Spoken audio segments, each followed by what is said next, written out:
Make your day right. Gilly Bonny Online TV. Kupata habari mpya na kwa haraka kila siku, usisahau kusubscribe kisha like na comment. Gilly Bonny Online TV. Kutokana na janga la corona ambalo limekumba nchi yetu lakini na nchi mbalimbali duniani, tumekuwa na taharuki kubwa, na hivyo kwa sababu katika njia moja au nyingine ndio maana tunaona kwamba maeneo mbalimbali yalisitishwa kufanya shughuli zake. Kwa mfano katika upande wetu sisi ambazo TAMISEMI tunasimamia eneo la elimu, mnaona kwamba serikali ilitoa maelekezo kwamba shule zote za msingi na sekondari hali kadhalika vyuo vikuu vyote vilisimama mpaka hapo itapoelezwa baadaye. Lakini kwa upande wangu mimi ambao ninasimamia katika utoaji wa elimu katika shule za msingi na sekondari, ilikuwa ni changamoto kubwa kwa sababu vijana wengi wako nyumbani, na vijana hawa kwa sababu walikuwa katika nafasi mbalimbali, wengine walikuwa wanakaribia kufanya mitihani ya kidato cha 6, wengine walikuwa na maandalizi ya mitihani ya form 2, mitihani ya form 4 na hali kadhalika wale wa darasa la 4. Sasa kipindi hichi kama serikali ilikuwa na swala zima la kutafakari nini kiweze kufanyika kwa ajili ya kuweza kusaidia vijana wetu hawa ambao wako katika level mbalimbali za elimu. Na binafsi naomba nimshukuru sana waziri mwenzangu, waziri wa elimu, kupitia katibu mkuu wizara ya elimu. Ninakumbuka wiki iliyopita alitoa maelekezo kwamba serikali imeamua kulifanyia jambo hili kwa kina, kuhakikisha kwamba kupitia taasisi yetu ya elimu sasa masomo ya kuanzia shule za msingi mpaka sekondari yakiwa yanatolewa katika vyombo mbalimbali vya habari, ambao kwetu sisi TAMISEMI tunasema hii ni fursa kubwa sana kwa vijana wetu kuweza kupata elimu na kuweza kujiandaa kwa ajili ya masomo pale ambapo shule zikiwa zimefunguliwa. Basi vijana hawa waendelee kuhakikisha kwamba wanakuwa vizuri katika muda wote. Lakini hata hivyo mnafahamu kwamba vijana hawa toka shule hizi ziliposimamishwa masomo kipindi hichi, kuna vijana wengine walikuwa wanaonekana huko mitaani wakizurura tu bila sababu ya aina yoyote. Kwa hiyo katika njia moja au nyingine serikali ilikuwa na kila sababu ya kuhakikisha kwamba lazima iangalie mikakati ipi ifanyike mizuri zaidi kwa ajili ya kuwasaidia hasa vijana wetu wanaosoma, lakini hali kadhalika kusaidia wazazi ambao wana matamanio makubwa sana kwa maendeleo mazuri ya vijana wao. Ndio maana kupitia taasisi yetu ya elimu, wizara ya elimu, lakini kupitia taasisi yetu ya NECTA, yani Baraza la Mitihani Tanzania, juhudi hii imefanyika kwa kiwango kubwa na kushirikiana na ofisi ya TAMISEMI. Kazi hii imeenda vizuri. Sasa kikubwa zaidi ni kwamba vijana wetu waendelee kwa masomo mazuri zaidi wakiwa wanapata masomo ya kupitia vyombo mbalimbali vya habari. Lakini hata hivyo, leo hii nipenda kuchukua fursa hii kubwa kwa lengo la kuwaeleza kwamba juhudi hizi za serikali zimeenda mbali. Toka tarehe 27 mmeona sasa wale vijana wa kidato cha 6 kuna utaratibu ambao umeandaliwa kupitia Baraza la Mitihani, ambalo likishirikiana na wadau ambao tunajua kwamba taasisi zetu mbalimbali zimeshiriki, taasisi yetu ya elimu na hali kadhalika wadau mbalimbali wa maendeleo kutoka private sector, ambao katika hili naomba niwashukuru sana Global Education Link, lakini niwashukuru sana chama cha walimu ambao kwa pamoja sasa walioshuhudia kuanzia Jumatatu wameona masomo ya wanafunzi wa kidato cha 6 specifically yakiwa yanalenga hasa katika swala zima la kufanya revision ya masomo mbalimbali, lakini kuandaa vijana wetu katika utaratibu wa sasa ambao una base katika competent base ya kuandaa vijana kutoka katika mfumo wa mwanzo. Na walopata fursa ya kufuatilia vipindi hivyo tokea Jumatatu wanaona ni faraja kubwa sana, kwa sababu unaona jinsi gani umahiri wa walimu ambao wameandaliwa vizuri wakiweza kutoa masomo, jinsi gani wakifanya marudio mbalimbali ya kuwasaidia vijana wetu hawa wa kidato cha 6 ambao tunaamini wakati wowote pale itapoonekana inafaa kupitia Baraza la Mitihani, vijana hao sasa baadaye sasa tutapata ratiba rasmi ya kuweza kufanya mitihani yao. Kwa hiyo kwa kipindi hicho watakuwa wamepata fursa nzuri sana ya kujiandaa kupitia programu hii imeandaliwa. Binafsi kama nikiwa mnufaika kama nikiwa waziri ambao ninasimamia elimu katika upande huu wa shule za msingi mpaka sekondari, nimefarijika sana kwa juhudi hii kubwa sana tunayofanya pamoja serikali pamoja na wadau, ambayo imani yangu kubwa sasa imeenda kuziba lile pengo la vijana ambao walikuwa wanakaa nyumbani bila kupata msaada wowote wa kimasomo. Jambo hili ni jambo la faraja kubwa sana. Kwa hiyo jambo hili la kufanya marejeo ya kuandaa wanafunzi wa darasa la mitihani, wanafunzi wa kidato cha 6 na staili ya ufundishaji wa umahiri uliobobea, ambao walimu walioandaliwa vizuri kuwasilisha mada katika mfumo ule ambao utawapelekea wanafunzi kwenda kufanya mitihani. Kwa sababu mitihani ya nyuma tulikuwa nafanya mitihani ya kawaida, lakini mtihani wa kuanzia mwaka huu utakuwa umeenda katika utaratibu wa kupima umahiri wa wanafunzi. Kwa hiyo jambo letu hili kwangu mimi nimeona ni jambo lenye faraja kubwa sana. Kwa hiyo niwatake wanafunzi wote, hasa wale wa kidato cha 6, ambapo sasa maandalizi ya kufanya marejeo ya mitihani hii sasa inafanyika kupitia walimu mahiri. Tutumie nafasi hii vizuri kuhakikisha tunafanya maandalizi vizuri, lakini kujipatia uwezo wa kutosha katika kujiandaa kwenda kufanya mitihani kwa kupima umahiri, badala ya utaratibu wa mwanzo wa kuulizana maswali tuliyozoea kipindi chote. Swali linauliza what is photosynthesis miaka yote. Sasa hivi mwanafunzi anaenda kupimwa kwa utaratibu mwingine tofauti. Jambo hili linahitaji umahiri wa wanafunzi wa walimu ambao wenye kuandaa wanafunzi, na hili ndio maana niseme ni fursa kwa vijana wetu wa kidato cha 6. Kwa utaratibu wa masomo ulioanza tokea 27 mpaka leo hii, unawenda kuwapima wanafunzi, kuwaandaa wanafunzi kwenda kuwa wanafunzi mahiri kwa ajili ya kujiandaa na mitihani yao hapo baadaye. Lakini nitumie fursa hii kama nilivyosema awali kupongeza vyombo vyote,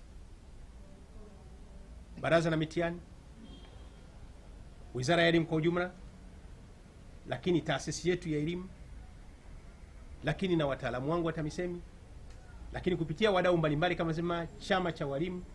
Na naomba niseme kwamba chama cha walimu kwa kazi hii kwa sasa wamefanya kazi kubwa sana sana sana kwa kushirikiana na serikali, na nimshukuru sana katibu mkuu wa chama cha walimu, lakini washukuru sana wenzetu wa Global Education Link kwa kazi kubwa ya vijana wa Kitanzania wamejitoa kuhakikisha vijana wa Kitanzania wanapata elimu kama inavyokusudiwa. Hata hivyo, naomba nitoe ushauri kwanza kwa Baraza la Mitihani Tanzania NECTA kwamba iendelee kufanya maandalizi ya kuwajengea uwezo wa madarasa mbalimbali kwa vijana wetu, na hasa tumeona kwamba swala zima hili la marejeo linafanyika kwa kidato vya 6. Basi hili lifanyike katika madarasa yote ya mitihani. Itakuwa ni fursa kubwa sana kwa wale vijana wa form 4, vijana wa kidato cha 2 na vijana wa darasa 4, ukijumlisha na hawa wa kidato cha 6 ambao programu hii imeanza tokea tarehe 27. Pia kwa taasisi ya elimu niombe kwamba iendelee kufanya jitihada kubwa sana katika kupambana na najua kwamba kazi hii ni nzito, lakini natambua kwamba taasisi yetu ya elimu inavyofanya kazi kubwa, na niwaombe kwamba waendelee kujumuisha madarasa mengine haya ya mitihani kwa ajili ya kufanya marejeo. Tunajua kwamba zile katika utaratibu mwanzo tunasoma kama topic mbalimbali. Sasa hii component ya kufanya marejeo na kwa utaratibu huu wa kupima umahiri wa wanafunzi katika swala zima la competent base ambao ni jambo kubwa, niwaombe sana wenzetu wa taasisi ya elimu kwa kushirikiana na Baraza la Mitihani, basi jambo hili liweze kufanyika vizuri zaidi kwa madarasa yote ya mtihani. Lakini halikadhalika kwa walimu wetu, hii ni fursa sana kubwa kwa walimu wote wa Tanzania. Ninafahamu huwezi mtu ukawa mkamilifu katika maeneo yote. Jambo hili linatumia walimu mahiri zaidi. Niwaombe walimu wote tutumie fursa hii na wao kujijengea uwezo. Utapomwona mwalimu mwenzako anafanya kitu kufuatilia vipindi hivi, nawe hata kama una mapungufu katika maeneo moja au lingine, utaweza kupata maarifa ya kutosha, ambapo hata shule zinapofunguliwa utakuwa umeshakuwa na maarifa mapana sana ya kufikisha ujumbe mzuri kwa wanafunzi, kuwasaidia katika masomo yao. Kwa hivyo, kwa vile nikifahamu walimu sasa hivi wana muda mzuri sana, ni kipindi vizuri kwa walimu sasa kufuatilia vipindi hivi. Na inawezekana walimu wanafunzi wao watapokuwa wanafuatilia vipindi hivi, inawezekana katika maeneo mengine wanafunzi akataka swala zima la ufafanuzi akamtaka mwalimu wake, basi mwalimu sengine kumpigia simu kuweza akampa ufafanuzi katika maeneo fulani fulani ambao anaona kwamba sengine kuna sehemu nyingine hajaipata vizuri. Niwaombe walimu kwanza kufuatilia programu hizi, lakini pili nao kujijengea uwezo sana katika jambo hili, litaweza kuwasaidia sana. Lakini kwa upande wa wazazi, ni washauri sana wazazi, tuwape nafasi vijana wetu waweze kushiriki vile vipindi vyote ambavyo vinavyotolewa vya topic mbalimbali, lakini vipindi hivi vya revision ambavyo vinatolewa kwa ajili ya kufanya maandalizi ya vijana wetu wa kidato cha 6 na hata ikiwezekana baadaye vijana wa kidato cha 4 na kidato cha pili na wale wa darasa la 4 na wale wa darasa la 7. Tuwape fursa vijana wetu. Inawezekana wazazi tuweze kuwapunguzia kazi watoto. Maana inawezekana vipindi vinaenda katika runinga, katika redio. Sasa mzazi inawezekana akampa jukumu kubwa mwanafunzi akashindwa kufuatilia vipindi hivi.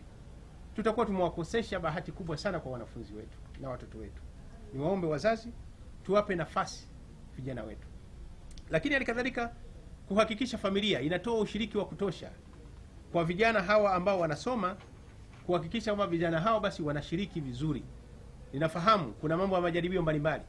Wazazi wasaidie vijana wetu kuwa wanafuatilia swala zima la mazoezi mbalimbali yanayotolewa na walimu wetu, kuhakikisha walimu hao ama vijana hao wanaweza kufikia malengo yao vizuri sana katika kipindi hichi ambacho tunasema kwamba ni kipindi cha mpito kupitia janga hili la corona. Lakini ikiwezekana sisi tunaweza kutumia fursa nzuri sana kuona kwamba jinsi gani utaratibu wa kutumia vyombo vya habari na kutumia walimu mahiri kwa masomo mazuri yaliyoandaliwa ukawezesha vijana wetu kuendelea kupata ufafanuzi wa kutosha. Lakini hata hivyo, wanafunzi wote wazingatie ratiba ya masomo. Vipindi vyote vimetolewa ratiba. Wanafunzi zingatieni ratiba za masomo haya. Usipozingatia ratiba, maana yake ni kwamba utakosa fursa kubwa sana ya wenzako watakuacha zaidi katika kipindi hichi. Watoto zingatieni ratiba. Lakini someni kwa bidii. Mmetulia nyumbani, someni kwa juhudi na maarifa kwa ajili ya kujenga uwezo wenu katika masomo haya, kwa sababu tunataka taifa letu liwe taifa endelevu la kujenga uchumi uliokuwa imara. Lakini hakikisheni kwamba mnatimiza wajibu wenu wa kujibu maswali yote yatakayotolewa, kwa sababu haya yanakupima wewe uwezo wako, jinsi gani umefanya na umejiandaa vizuri kuhakikisha kwamba unakuwa mahiri katika maeneo mbalimbali. Wale watakuwa wazembe watapitwa sana na wenzao, kwa sababu dirisha liko wazi. Ni fursa ya kila mwanafunzi kuweza kutumia fursa hiyo. Imani yangu kila mwanafunzi atatumia fursa hiyo vizuri kuhakikisha kwamba anapata maarifa ya kutosha. Na naomba niwaambie, nirudie tena, walimu wanaoendesha hivi vipindi ni walimu mahiri waliotengenezwa kujengewa uwezo. Hata kuna baadhi ya walimu wengine si wanafunzi wakaweza kujifunza mambo makubwa na mengi kupitia kwa walimu hawa ambao tumewachagua, wako katika kazi maalumu hii wanaifanya kwa ajili ya kusaidia taifa letu hili. Lakini nishukuru sana vyombo vya habari, TV zetu, vipindi hivi vimeshaanza kurushwa, TBC, Channel 10, Azam, ZBC, vyombo vya redio, vyombo mbalimbali vyote vya runinga na television na hata vya kijamii mbalimbali. Kwa kweli ushiriki wenu umekuwa mzuri. Sisi binafsi kama serikali tunaona wadau wa vyombo vya habari mlivyokuwa mstari wa mbele katika kipindi hichi kigumu kuhakikisha kwamba taifa letu linasonga mbele, kuwapatia vijana wetu elimu ya kutosha. Na swala zima upatikanaji wa vipindi vyetu katika YouTube na hali kadhalika vinapatikana katika kupitia Baraza la Mitihani, NECTA, Taasisi ya Elimu, Global Education Link, kupitia Global TV, Azam, TBC, ZBC, EATV, vyombo mbalimbali redio. Hii kwa kweli ni faraja kubwa sana. Naomba tutumie fursa hiyo kwa kuhakikisha kwamba tunapata mafanikio hayo ambayo binafsi mimi nasema ni mafanikio makubwa. Na inawezekana kupitia janga hili. Na hivyo mimi katika ofisi yangu hivi sasa nimeshaanza kutoa maelekezo kwamba, kwa sababu ninakumbuka muda mwingi sana maeneo mengine tunakuwa na changamoto ya walimu. Sasa inawezekana kupitia janga hili la corona likatupa maarifa mengine mapya. Jinsi gani hapo baadaye sasa tutaenda na mfumo mzuri, project nzuri kusaidia shule mbalimbali ambazo tukiwa na changamoto ya walimu nini kifanyike kupata maarifa haya na kuwa waendelevu katika kipindi chote. Na kila sababu kuwashukuru wadau wangu tena wote, wadau wa serikali. Maana tukisema sisi serikali tuseme TAMISEMI, Wizara ya Elimu. Tukisema Baraza la Mitihani Tanzania, Taasisi ya Elimu Tanzania kwa kazi kubwa wanayofanya. Lakini shukuru tena vyombo vya habari, nishukuru sana Global Education Link kwa sababu nafahamu wao wameamua mpaka kutoa hata studio yao kipindi hichi kwa ajili ya kuandaa hii kazi kubwa sana. Lazima tuwashukuru sana kijana mwenzetu Abdul Malik kwa kazi kubwa, lakini washukuru sana ndugu yetu katibu mkuu wa chama cha walimu. Tunathamini sana mchango wa chama cha walimu, kwa kweli umekuwa mchango mkubwa. Lakini waombe wadau mbalimbali, jambo hili ni jambo kubwa, tuendelee kushirikiana na serikali, wadau wengine wote. Nikisema kwamba vyombo vya habari, maana by default vyombo vya habari vimeinvest kazi kubwa katika eneo hili, lakini ukiachia vyombo vya habari, niombe wadau wengine wote kwa ujumla wetu, naomba tushirikiane na serikali sasa, kwa sababu lazima tufanye resource mobilization, kutafuta rasilimali kuwawezesha walimu wanaotoa vipindi hivi, lakini kuwezesha mfumo mzima huu uwezo ukapata mafanikio makubwa. Jambo hili tukilifanya kwa pamoja, tutaweza kuisaidia nchi yetu kwa kiwango kikubwa sana. Tuendelee kujichukua tahadhari kwa kujikinga na janga la corona, lakini kama tunavyohamasishwa na wadau mbalimbali, tusisite kutumia njia zingine mbadala ambazo zitaweza kutusaidia katika janga hili la corona. Na niombe wa Tanzania, kama kuna watu wanatutangazia kwamba kuna mbinu fulani inaweza kutusaidia katika janga la corona, provided ni kama ni mbinu sahihi. Na hasa watu nimeona maeneo mbalimbali wakisisitiza swala zima la kujifukiza. Na sisi kule kwetu tunasema mtu unamweka nyungu, watu wasione aibu. Piga nyungu kweli kweli. Weka majani ya mti wako unayojua yachemke kweli kweli, jifunike na shuka kweli kweli, hata blanketi. Jikoreze kweli, toka jasho kweli kweli, tumia mbinu zote. Kama kuongeza swala la lishe kwa ajili kupata vitamins, kula sana tangawizi, kitunguu swaumu, chochote kina matikiti, mbegu za papai, ikiwezekana chai, mchaichai, mbinu zozote zitumike. Hii vita haisagui aina moja ya silaha. Huku tukitumia huduma zingine za dawa mbalimbali ambao wataalamu wetu, madaktari wetu wanaendelea kutupa. Baada ya kusema hivi, naomba niwashukuru sana. Make your day right. Gilly Bonny Online TV. Kupata habari mpya na kwa haraka kila siku, usisahau kusubscribe na kubonyeza button ya notification.